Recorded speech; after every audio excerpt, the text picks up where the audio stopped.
বাংলাদেশের ভেতরে ঢাকার মধ্যে মাত্র 150 টাকায় যদি দেখা যায় cherry blossom plus snowfall plus dinosaur, এমন সুযোগ কি মিস করা যায় বলেন? তাই তো আমরা চলে গিয়েছিলাম ওয়ান্ডারল্যান্ড দ্য অ্যামিউজমেন্ট পার্কে। এখানে ছিল হারিয়ে যাওয়া ডাইনোসর, তারপর হন্টেড হাউস, এছাড়াও অনেক অনেক অ্যাক্টিভিটিস। চলুন তাহলে ঘুরে আসি। ওয়ান্ডারল্যান্ড অ্যামিউজমেন্ট পার্ক ভাটারা থানার নতুন বাজার 100 ফিট সাঁতারকুলে অবস্থিত।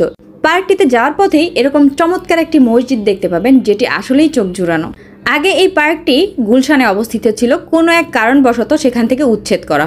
কথা বলতে বলতে আমরা চলে এসেছি ওয়ান্ডারল্যান্ড অ্যামিউজমেন্ট পার্কে। এখন আমরা টিকিট কেটে ঢুকে যাব পার্কের ভিতরে। পার্কের ভিতরে ঢোকার সাথে সাথেই আপনার মনটা একদমই ভালো হয়ে যাবে এই সামনের ঝর্ণাটি দেখে। পার্কের ভিতরে ঢোকা মাত্রই চোখে পড়বে এরকম সুন্দর একটি ঝর্ণা। এই চমৎকার ঝর্ণাটির পাশে বসে চাইলে আপনি সুন্দর করে ছবি তুলতে পারেন। আমরা পার্কের ভিতরে মাত্রই ঢুকেছি আর তখনই শুনতে পাচ্ছি মাইকিং করা হচ্ছে যে ডাইনোসর দেখলে চলে আসেন সামনে। তো আমরা তো সবাই মিলে দৌড়াচ্ছি ডাইনোসর দেখার জন্য। আমাদের সাথে সাথে আমাদের বাচ্চাগুলোও দৌড়াচ্ছে ডাইনোসর দেখার জন্য। অবশেষে আমাদের দৌড়ানো সার্থক হয়েছে, আমরা ডাইনোসরের সামনে চলে এসেছি একদম। আর দেখেন সবাই কীরকম ভিডিও করছে, ছবি তুলছে ডাইনোসরের সাথে। পরিবার পরিজন নিয়ে সুন্দর একটা সময় কাটানোর জন্য বা সুন্দর একটা বিকাল কাটানোর জন্য এটা একটা বেস্ট প্লেস হতে পারে। এখানে অনেক অনেক রাইড আছে যেগুলোতে বড়রাও চড়তে পারে, আবার বাচ্চাদের জন্য অনেক অনেক রাইড আছে। অনেক দিনের প্ল্যান ছিল ওয়ান্ডারল্যান্ড অ্যামিউজমেন্ট পার্কে যাওয়ার, অনেকবার প্ল্যান করেছি কিন্তু কোনোভাবেই সম্ভব হয়নি। তো ফাইনালি ঈদের পর আমরা চলে গিয়েছিলাম ওয়ান্ডারল্যান্ড অ্যামিউজমেন্ট পার্কে। এখানে রয়েছে ছোট্ট একটা সুন্দর সুইমিং পুল, যেখানে আপনি চাইলে আপনার বাচ্চাদেরকে নিয়ে সুইমিং করতে পারেন। এখানে রয়েছে একটা সুন্দর কিডস জোন, এখানে বাচ্চারা বিভিন্ন ধরনের অ্যাক্টিভিটিস করতে পারে। তবে এখানে বিশেষ কয়েকটি রাইড ছাড়া আর বাকি সবগুলাতেই আপনাকে আলাদা করে টিকিট কেটে তারপরে উঠতে হবে। তবে আমার কাছে পার্সোনালি এই রাইডটাই বেশি ভালো লেগেছে। এটাতে উঠার পর আপনি পুরো পার্কটিকে সুন্দরভাবে দেখতে পারবেন এবং ভিডিও করতে পারবেন। এই জায়গাটা আমার কাছে খুবই ভালো লেগেছে। আর এই পানির ফোয়ারাটার কথা কি বলবো, অনেক বেশি সুন্দর। আর এখানে আমাদের বাচ্চারা রাইডিং করছিল।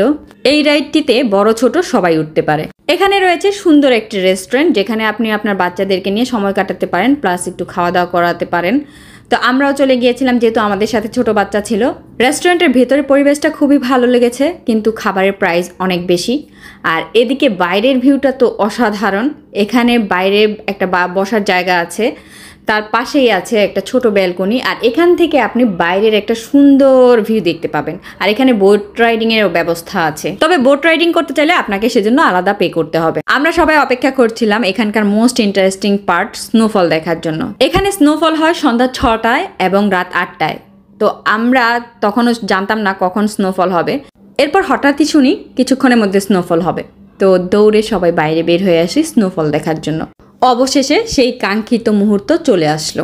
এটা হচ্ছে একদম শুরুর মুহূর্ত, যখন আস্তে আস্তে স্নোগুলো পড়তে শুরু করে। যখন একদম পুরোপুরি স্নো পড়ে পুরা এই জায়গাটা সাদা হয়ে যায়, এই বিষয়টা অনেক বেশি ভালো লাগে। ছোট থেকে বড় সবাই স্নো নিয়ে গায়ে মাখছিল, যদিও এটা সাবান পানি আমরা জানি, তারপরেও এটাকে স্নো মনে করেই সবাই গায়ে মাখছিল, ছবি তুলছিল, সেলফি তুলছিল। এক অন্যরকম অনুভূতি। এই স্নোফলটা হয় প্রায় 15 থেকে 20 মিনিটের মতো, আর ততক্ষণে পুরা জায়গাটা স্নোয়ে ভরে যায়। তবে আমার কাছে পার্সোনালি মনে হয় এখানে গরমের দিনে আসা থেকে শীতের দিনে আসাটাই বেটার, অনেক গরম লাগে মানুষের ভিড়ে। এরপর আমরা চলে যাই হন্টেড হাউসে, যেখানে আপনি অনেক রকমের ভূত দেখতে পারবেন, ছবি তুলতে পারবেন। আর এটা একটা অন্যরকম এক্সপিরিয়েন্স। আর এখানে ঢুকতে মেবি এন্ট্রি ফি লাগে 150 টাকার মতো। হন্টেড হাউস থেকে বের হতে হতে প্রায় সন্ধ্যা হয়ে যায়। তো এরপর আমরা চলে আসি, এখানকার সন্ধ্যার পরের ভিউটা আরো বেশি সুন্দর। এখানে অনেক রকমের কালারফুল লাইট দিয়ে সাজানো, এই ভিউটা আসলেই সুন্দর লাগে। হাতে সময় থাকলে অবশ্যই বাচ্চাদেরকে নিয়ে ঘুরে আসতে পারেন এই পার্কটিতে। তো আমার আজকের ব্লগটি এখানেই শেষ করছি। সবাই অনেক অনেক অনেক বেশি ভালো থাকবেন আর আমার জন্য দোয়া করবেন। আসসালামু আলাইকুম।